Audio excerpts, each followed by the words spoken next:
everybody, and welcome to the all-new show, Mission Fitness. I'm your host, Leon Contevespri. Now, all of us here at Mission Fitness are dedicated to bringing you everything you need to get in shape, stay in shape, and to maintain an overall healthy lifestyle. And we'll talk about workouts and food choices and activities to get you or keep you on the track to fitness. Now, this is a new venture for all of us, and we're really looking forward to sharing what we've got and have a lot of fun as we go. And to kick things off, we have our very first guest, a special guest, certified personal trainer, Jeff Norris. Hey, Jeff, thanks for joining us, man. Thanks. How are you doing tonight? Yeah, doing fine, man. Doing fine. So you are a certified personal trainer. So tell us a little bit about your background. I know you have a couple of certifications. I know you do a riding club as well. You're certified in that. Tell us about that. Yep. So I'm a certified personal trainer through the National Association of Sports Medicine. I have a secondary for performance enhancement. I'm also a certified run coach through Roadrunners of America. Roadrunners, tell us about that. What do they do? So Other than, obviously run, but It's a program where you can teach and basically write a running plan for people. Let's say if you've never run before and you want to do a 5K, we basically, you've heard of it, couch to 5K, or if somebody wants to run a marathon, we'll put them through a 16-week training plan and kind of monitor what they're doing, give them workouts, because everybody can run, but improving running has to be workouts in there. So we'll do intervals and hill repeats, all kind of fun stuff, fartleks. So it's just a way to train you to run faster or longer.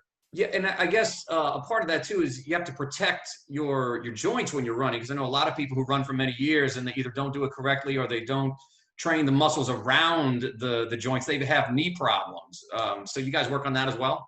Yeah, most runners, they think that I need to run 5 days a week, 6 days a week, and they don't think about the cross training, which great cross training is either swimming, riding a bike, or doing, maybe 2 weighted workouts a week to where you're developing the muscles and improving the strength of the joints through the workouts.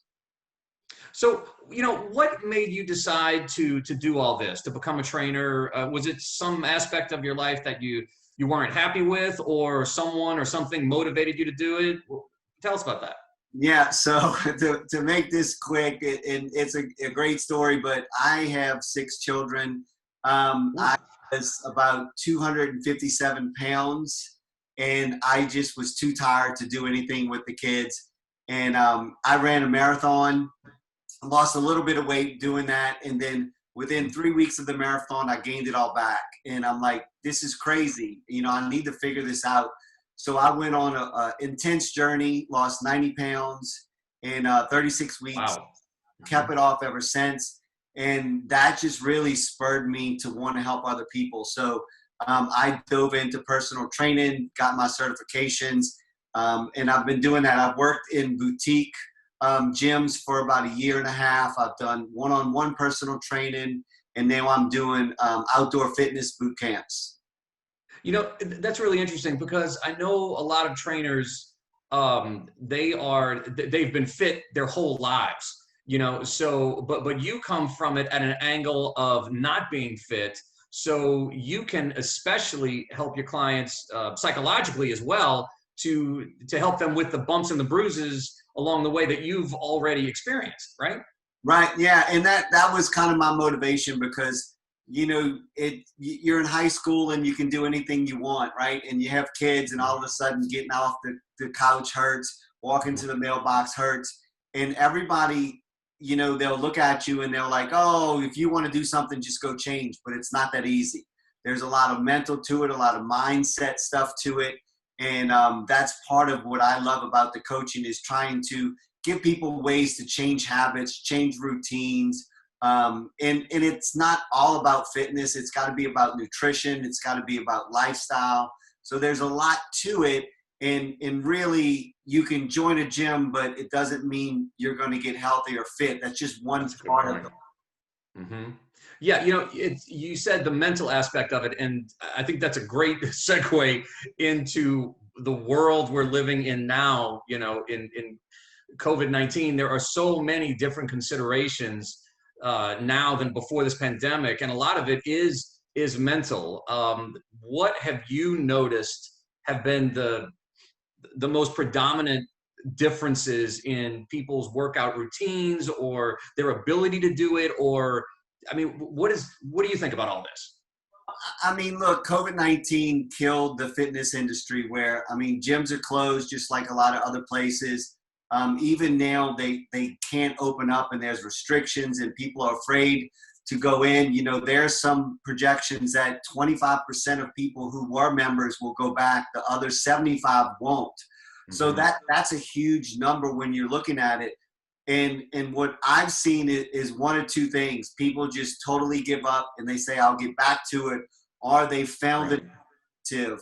And, the company I work for, we did personal training in face-to-face, in a park, big groups, and that was cut. And, we couldn't do that.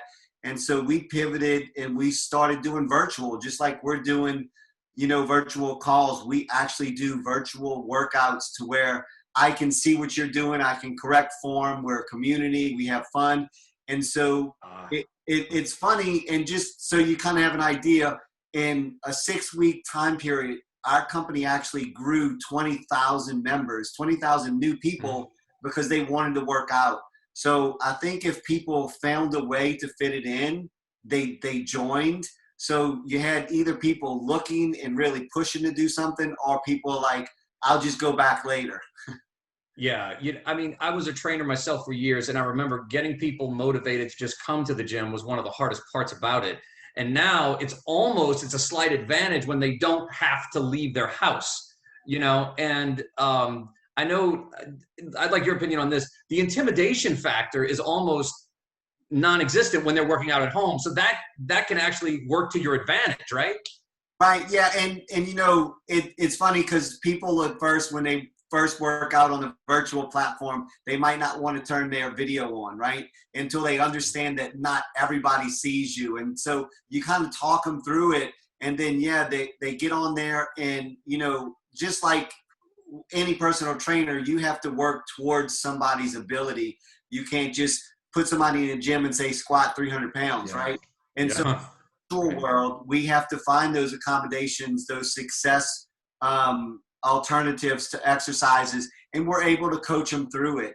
So it's been fun because I have seen over the last 6 weeks a lot of people who have never worked out, and they're like, oh, let me do something, I'm bored, and they start joining us. So that was a lot of fun.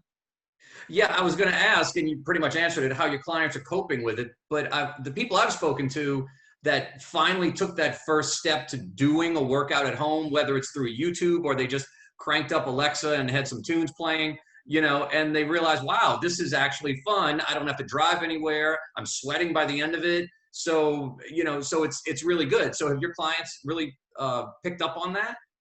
Yeah. And we're just like everywhere else, there are other fitness facilities that had to close. They might have filed bankruptcy. All their employees, which are trainers, are out of business.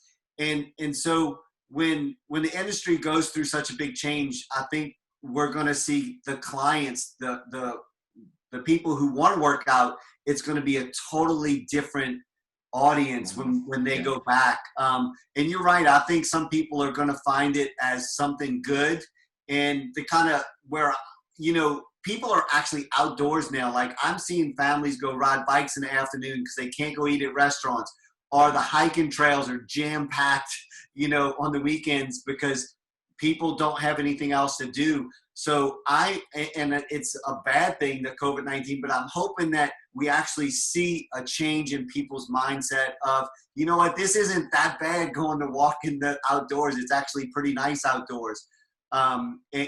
Tonight at the camp I was running, I actually saw probably 10, 15 families out with their kids, and I didn't see that last year. So, I totally agree with you, man. I honestly think that one of the good things that's going to come out of something so tragic is that people are rediscovering, well, not only the beauty of nature, but that there is nature outdoors, and it's not, it's not a phone, and they can get away from that and spend some time together and actually get a little exercise while they're at it. And I mean, that's always great. Well, that will do it for our very first edition of Mission Fitness. We thank you for joining us, and a special thank you to our guest, Jeff Norris. And we will be coming to you again with more information on fitness and healthy choices and food and everything in between. And that subscribe button down at the bottom of the screen, go ahead and click on that and become a subscriber. Well, thank you again. I'm Leon Contevespri, and we'll see you next time.